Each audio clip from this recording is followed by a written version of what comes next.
요즘 거리를 걷다 보면 건물 전체를 덮는 거대한 대형 현수막 눈에 띄실 겁니다. 다 같은 현수막 같지만 어떤 건 잘 들어오고 어떤 거는 매일 지나다녀도 눈에 안 띄고 그렇죠. 여기에는 어떤 원리가 숨어 있는 걸까요? 4.13 총선을 앞두고 펼쳐지고 있는 총성 없는 전쟁, 현수막 전쟁. 그 전쟁의 최일선에 있는 분을 오늘 화제 인터뷰에서 만나보겠습니다. 대형 현수막 전문 업체 황소와 나비의 오창옥 과장 연결을 해보죠. 과장님 안녕하세요. 네, 안녕하세요. 이 일에 종사하신 지는 얼마나 되셨어요? 이제 광고 업계에 있는 지는 제가 한 5년 정도 되고 있습니다. 5년. 네네. 그 업계 요즘 얼마나 바쁩니까? 엄청 바쁘죠. 눈꽃뜰 바쁜데, 선거철이라서 예. 아무래도 좀 물량이 좀 평소 때보다는 많이 있고, 좀 예. 그러느라고 밤낮 없이 좀 움직이고 있습니다. 밤낮 없이. 대형 현수막들은 단가가 얼마나 나갑니까, 요즘? 단가가 제작비로만 따졌을 때는 1제곱미터당으로 기준을 잡거든요. 예, 예. 그래서 1제곱미터당 한 10,000원에서 15,000원 사이로 그렇게 좀 가격은 형성되어 있습니다. 10,000원에서 15,000원. 그래요. 요즘 이제 후보들 현수막 만드느냐고 눈코 틀 새가 없다 하셨는데 그 제일 신경 쓰이는 부분은 어떤 부분인가요? 신경 쓰이는 부분들은 아무래도 얼굴 색 같은 게 요즘엔 좀 온화하고 좀 친근하게 다가갈 수 있게 그런 식으로 이제 보정을 많이 해드리고요. 네, 사실은 잠깐만요. 진짜 저 후보들 얼굴 대형 현수막에 걸려 있는 거 보면 저는 이제 실물 얼굴들을 많이 알잖아요, 그분들. 예. 실물보다 훨씬 다들 잘 나오셨어요. 물론 그렇게 해드려야 돼요. 뽀샵 같은 걸, 그러니까 일종의 뽀샵을 하는 겁니까? 그건 기본이고요. 뽀샵 몇 %나 들어가는 거예요? 거의 제가 봤을 때는 50% 이상은 보고 있습니다.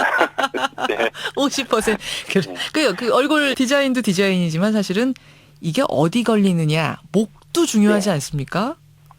그렇죠. 아주 중요해요. 저희 동네 같은 경우도요, 지금까지 3명의 후보 현수막이 붙어 있는데, 네네. 어떤 후보 현수막은 유동인구가 제일 많은 건물에 턱 붙어 있고, 네. 어떤 후보 거는 몇 명 다니지도 않는 길에 붙어 있고, 보면서 저는 왜 저렇게 자리를 잡았을까? 이 자리 잡는 데는 어떤 비밀이 숨어 있는 건가 궁금하더라고요. 자리 잡는 거는 어차피 선거관리법상으로 사무소가 있는 건물에 한해서만 붙일 수 있거든요. 그렇군요. 예. 그 사무소가 있는, 선거사무소가 있는 그 건물 외벽 외에는 못 붙이는 거예요? 예, 맞습니다. 그렇게 지금 선거관리법으로 정해져 있습니다. 그럼 애초에 선거사무소를 잡을 때부터 목을 그 자리를 보면서 잡아야 되겠네요? 그렇죠. 아무래도 그렇게 하는 게 지역 주민들한테 많이 보이는 그런 자리가 되기 때문에. 그래요. 네네네. 그 선거 현수막에도 유행이란 게 있어요? 변천사랄까요? 트렌드 이런 게 있습니까? 지난번 4년 전에 했을 때보다는 많이 그래도 감성 마케팅이라고 하나? 그런 것들이 좀 트렌드다 보니까. 예. 직접적인 이제 공약 사항들을 좀 내거시는 분위기보다는. 어떤 분은 얼굴 사진 없이도 그냥 시 문구 같은 거를 그냥 넣으시는 분도 계시고, 어떤 분들은 또 이제 아이러니하게 좀 다른 정당에서 하셨던 그런 슬로건들을 아이러니하게 좀 쓰시는 분들도 계시고, 때문에, 네, 그런 부분에서 좀 많이 좀 분위기가 달라졌네요. 좀 부드러워진 것 같아요, 전체적으로. 예전에는 이 지역구에 내가 뭘 놔드리겠습니다. 이 지역구의 학교 유치는 제가 책임지겠습니다. 이런 식으로 아주 직접적이고 실질적인 공약들을 현수막에 담았다면 이번에는 맞습니다. 감성으로 치고 나가는. 예. 여러분의 무슨 구에 아들이 되겠습니다. 어디에 이런 딸. 식으로. 예. 위트 있게 가시는 분들도 있으세요. 한 번 더 믿어주세요. 현역 의원이라면 이런 것도 걸려 있을 것 같고. 그렇죠. 예. 그래요. 맞습니다. 근데 건물 외벽에다가 그렇게 큰 현수막을 턱하니 쳐놓으면 상가의 그 가게들보다도 현수막이 더 도드라지니까 가게 그렇죠. 상인분들은 좀 불편해하실 것 같아요. 안 좋아하실 것 같아요.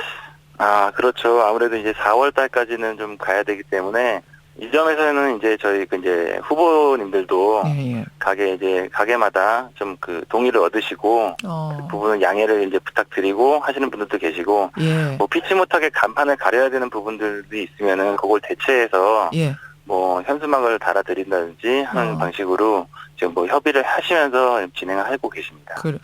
근데 보통 상인 같은 경우에는 외벽에다가 현수막 붙이는 거 그 불법 아닙니까?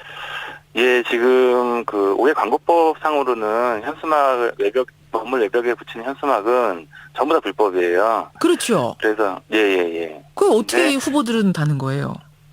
의원 사무실에서 이제 들은 바로 말씀드리자면은 이제 선거 때만 해서 이제 좀 완화를 시켜주시는 것 같은데 그 부분에 있어서는 저희도 조금 아이러니하죠. 상인분들은 불법적으로 안 된다고 하면서 철거가 되는 마당이다 보니까. 그러니까 상인들이 현수막 붙이는 건 지금 전부 불법인데 선거철에 정치인들은 붙일 수 있는 거 이렇게 좀 경기가 너무 나쁠 때는 상인들도 좀 붙일 수 있게 해달라. 이런 이야기들을 많이 듣고 계시는군요. 예, 맞습니다. 알겠습니다. 그 재미있는 문구들 중에 현수막 문구 중에 5년 동안 근무하시면서 제일 개인적으로 기억에 남았던 문구.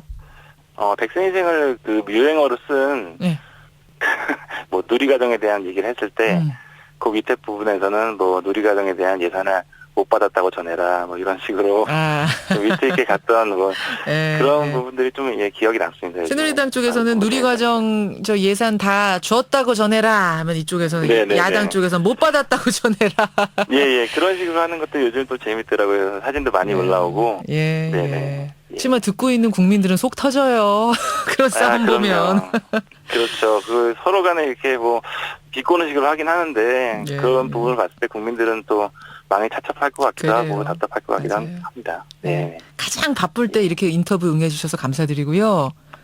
오 과장님. 얼른 가서 다시 일하세요. 예, 알겠습니다. 감사합니다. 고맙습니다. 대형 현수막 전문업체 황소와 나비의 오창욱 과장 통해서 요즘 총선 현수막 전쟁 그 뒷이야기 들어봤습니다.